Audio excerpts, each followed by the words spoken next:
Is very proud to be here tonight. Just a fantastic evening, and we're very proud to be the platinum sponsor for ABC and this event. We've been a friend of the organization for many years.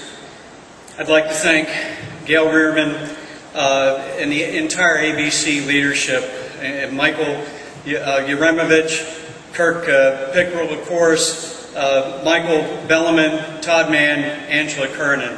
And I also want to congratulate you all for a fantastic evening. What an event tonight.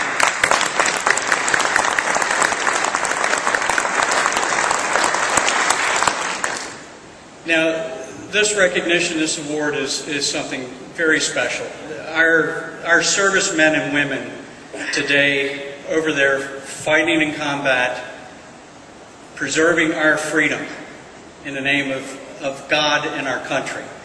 And the sacrifices that these men and women go through when, at the same time, when they're here at home, their families here at home are going through the incredible economic challenges that we all know have been devastating on many, many families.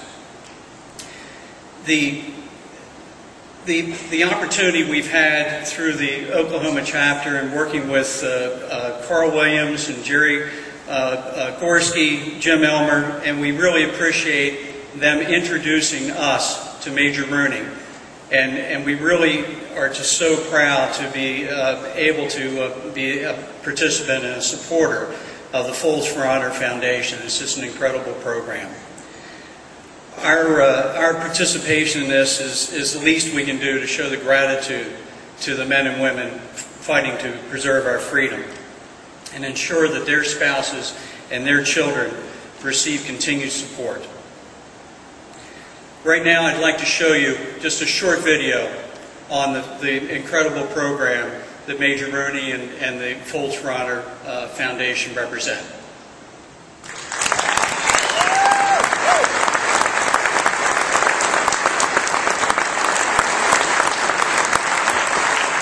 It's quite a special foundation, and Volvo Rents tonight is here to present Major Rooney with a $10,000 check to the foundation in the name, and this is on behalf of the Associated Builders and Contractors in this room tonight, and we're proud to present this check to you, Major.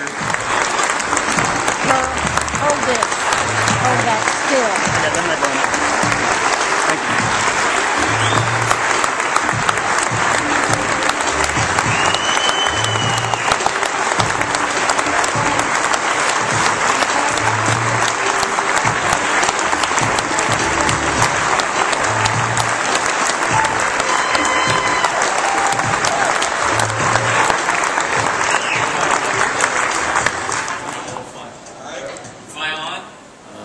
Now it's over 200,000 dependents who've had somebody killed or disabled just in Iraq and Afghanistan, and we're pushing through 2,000 scholarships, so that was a little outdated there, which is great news for all of us. But I wanted to elaborate on the coin and the tradition of the coin, because this is something that fighter pilots are incredibly passionate about. But before I do that, I'd like everybody who served this great nation to stand up.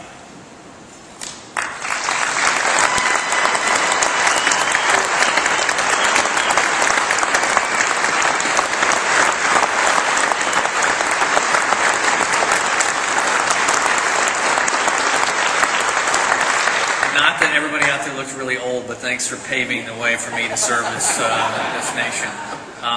But to the coin and the significance, and there's one on everyone's table here. In my wallet, I have my coin. And when you finish your F-16 training, which takes about 2.5 years, you great Americans, the taxpayers, spend about $6 million apiece training us to deliver the President's mail. And before your combat mission, your first combat mission, your flight lead passes you the coin. The story or the tradition dates back to World War I. There was a young aviator who was shot down, and this young man evaded capture for the better part of 4 months, worked his way across Europe, and got to the French border and surrendered to the French. At this point, unfortunately, had no identification, had no uniform, and there was a lot of espionage that was going on in the Great War, and he was unable to prove that he was an American. And the French sentenced him. World War II was a harsh place. They sentenced him to the firing squad. And on his death march, he remembered that around his neck he had a little necklace and a pouch. And in that pouch he had a Harvard coin. He presented that coin and got a stay of execution, which ultimately saved his life. Since that point, all fighter pilots have carried coins. It's been with me on every combat mission I've ever flown. It's with me everywhere I go. But it is a reminder that freedom is not free. I'd like to, everybody's been sitting down for a while, and this is a big deal because the tradition of the passing of the coin is as significant as the coin itself.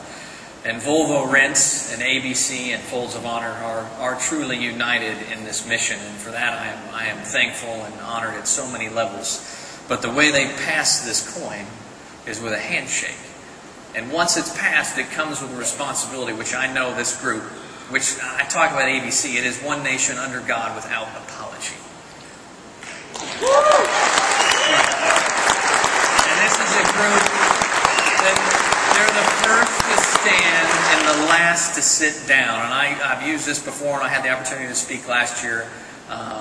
This is the best group of red-blooded, beer-drinking, flag-waving patriots I've ever met in my life. So it is the hope that this coin becomes a great tradition that starts here tonight, but it's up to everybody in this room. So the challenge is something that fighter pilots use to keep each other honest. So when we have our coins, at any point, the ROE, the rule engagement, is you simply pull your coin out and present it to your buddy. That person has to present their coin back, successfully meeting the challenge. If they do so successfully meet it, the drink is on the challenger. If they fail to meet it, the drink is on you. And you can imagine, if we got 400 people in this room that have it and 5 that don't, that is one expensive bar tab for this group. But the passing of this, and we need your help to do this, has been with a handshake since World War I, because that is how fanatical as we seal the significance of this coin. So, my friend, thank you very much. Thanks. Thanks. And we've got 2 other... Right there. Martin Sally.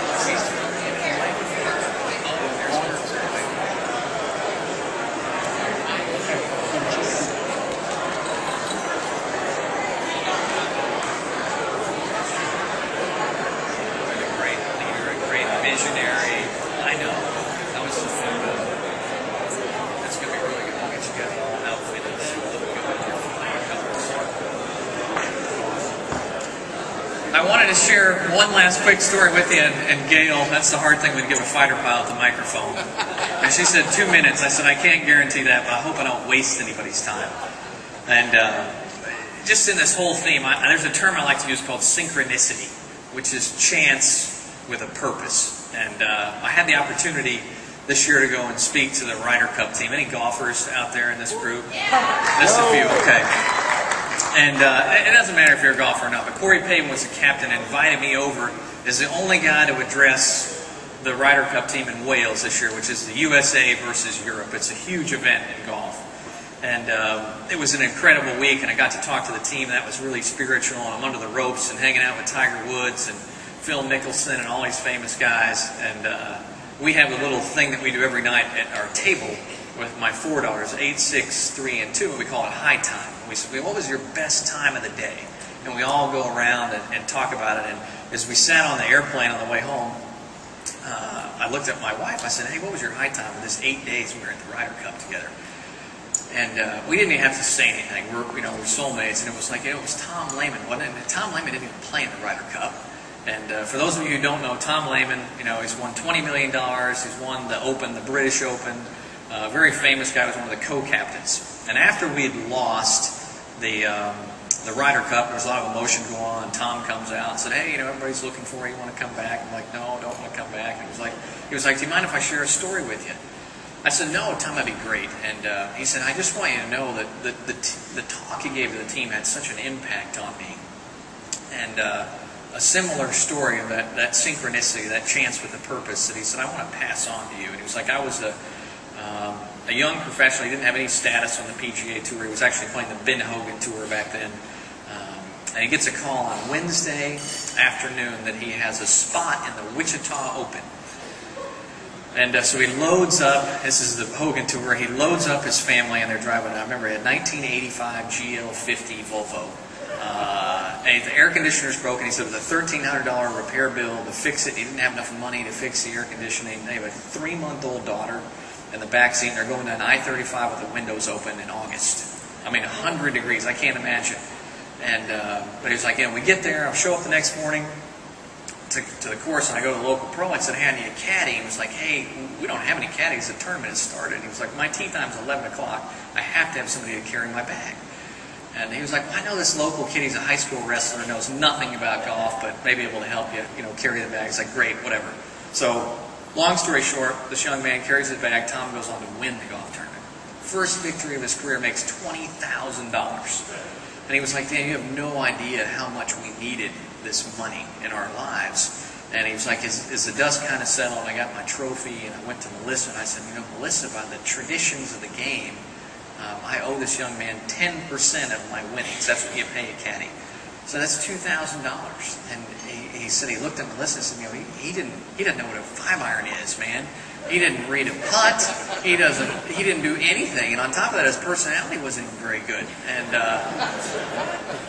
And she looked at Tom and said, Tom, you pray on this and you'll find the answer. And he was like, Dan, honestly, I didn't need to pray. He was like, I knew what the answer was. And there was something inside of me that was saying, give this high school kid $2,000. Gives him the $2,000 off he goes. 9 months later, gets a letter in the mail. And it's from this young man. And he spells out kind of his trials of life. He was one of 8 kids. His father had abandoned their family several years ago. His mom was working 16 hours a day to put food on the table. There were nights they didn't have food on the table. And he had gotten off course, was very frank with his challenges. He got into drugs and alcohol. And through wrestling and through FCA, he found his way back. He was actually in a position to graduate from high school. And he wanted Tom to know that he had found a new dream and that he wanted to go to college and be the first one in his family to ever do so. And that he had applied to a small Bible school outside of Wichita. And he wanted Tom to know that the tuition was $2,000. And so we're all sitting there, exactly, the synchronicity. It's around us. And I asked Tom, I was like, how did that impact you? He was like, Dan, it was great to help that young man. But ultimately, what it was about was how humbled I was to be called by God to be part of something bigger than my life. And as I look out at this room, that's what it's about. About ABC, about Volvo, about the commitment to these families who have given their lives and limbs for our freedoms. And that as an organization, and we're going to give an amazing award here in just a minute, that we built this headquarters. But Sally and I talk about this all the time. This is just the start. And my dream is that we've given nearly 2,000 scholarships. There are over 200,000 dependents in need, that as an organization we look in our hearts and souls as individuals, and we carry that coin and we remember that freedom's not free. And what can we do? So, God bless ABC, my friends in Oklahoma, Volvo, and everybody that's made this possible. And Gail, I'm sorry I took more than 2 minutes. But I love you, and I'm going to turn it over to Kirk for our final award before we get down to some beer drinking this evening. So, thank you.